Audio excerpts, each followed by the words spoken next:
తంగలపల్లి మండలంలో ఇక్కడ 11th package కింద రంగనాయక సాగర్ నుండి 11th ప్యాకేజ్ కింద పెద్దలింగాపూర్ నుండి LM6 LM4 కింద సిరిసిల్లాలోని తంగలపల్లి మండలంలో సుమారు 12 నుండి 15 గ్రామాలకు సుమారు 9,500 నుండి 10,000 ఎకరాలకు నీరిచ్చే కెనాల్ ఏదైతుందో దీన్ని నిర్మించాలని చెప్పి గత ఏడాది కింద కాంగ్రెస్ ప్రభుత్వం ఏర్పడిన తర్వాత పెద్దలింగాపూర్లో ఒక నెల రోజులు ధర్నా చేయడం జరిగింది.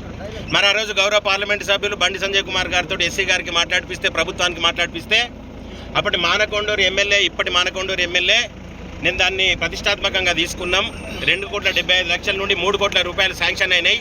మరి ఆ శాంక్షన్ అయిన రూపాయలు మొత్తం ఈ కెనాల్కు మేము ప్రకటిస్తామని చెప్పి అసెంబ్లీ సాక్షిగా తీర్మానం చేసి అసెంబ్లీలో మాట్లాడింది. మరి ఇప్పటికీ 1 year అవుతుంది. ఇక్కడ 2 పంటలు వేయినాయి, అయినా కానీ పంటకు సాగునీరు వచ్చే పరిస్థితి లేదు.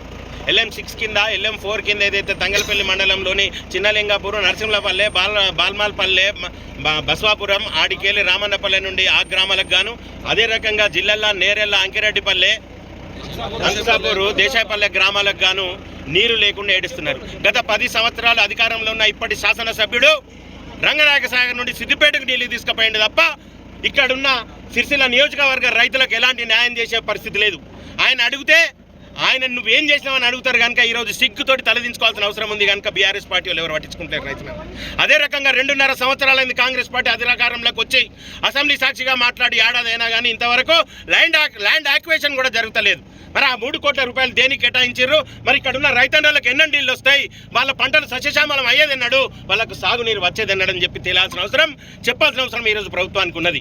మరి ప్రభుత్వం చిత్తశుద్ధితోటి రైతుల పట్ల ఉన్నట్టయితే, గత ప్రభుత్వం ఇక్కడున్న ఎమ్మెల్యే రైతుల పట్ల చిత్తశుద్ధితోటి ఉన్నట్టయితే ఆయన అధికారంలో ఉన్నప్పుడు ఎందుకు ఈ కెనాల్ కాలేదు, సిద్దిపేటకు నీళ్ళు ఎందుకు పోయినాయి, సిద్దిపేటలో ఉన్న శాసనసభ్యుడు అక్కడున్న చెరువులను అనుసంధానం చేసి రైతులకు నీళ్ళు ఎందుకు ఇచ్చిందని చెప్పి అడుగుతున్నాం.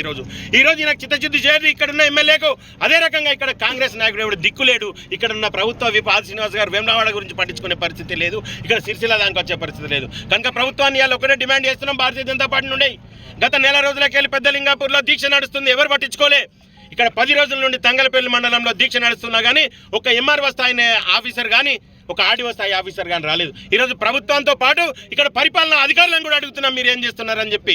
ఇక్కడ రైతులు రోడ్డెక్కి దీక్ష చేస్తుంటే పట్టించుకున్న పాపాన ప్రభుత్వం పోలేదు, పరిపాలనా అధికారులు పోలేదు. ఇలా కలెక్టర్ గారిని ఒకటే భారతీయ జనతా పార్టీని డిమాండ్ చేస్తున్నాం. ఇక్కడ రైతులకు న్యాయం చేసే వరకు, మీరు వచ్చి ఇక్కడ హామీ ఇచ్చే వరకు, ఏదైతే 3 కోట్ల రూపాయలు ఏదైతే శాంక్షన్ జరిగిందో దాన్ని ఇక్కడ రైతులకు ఏ రకంగా కేటాయించి ఎప్పటి వరకు ఈ కాలువలను నిర్మాణం చేసి ఈ సాగునీటికి నీళ్ళిస్తారో చెప్పే వరకు మేము ఉద్యమాన్ని ఉధృతం చేస్తాం.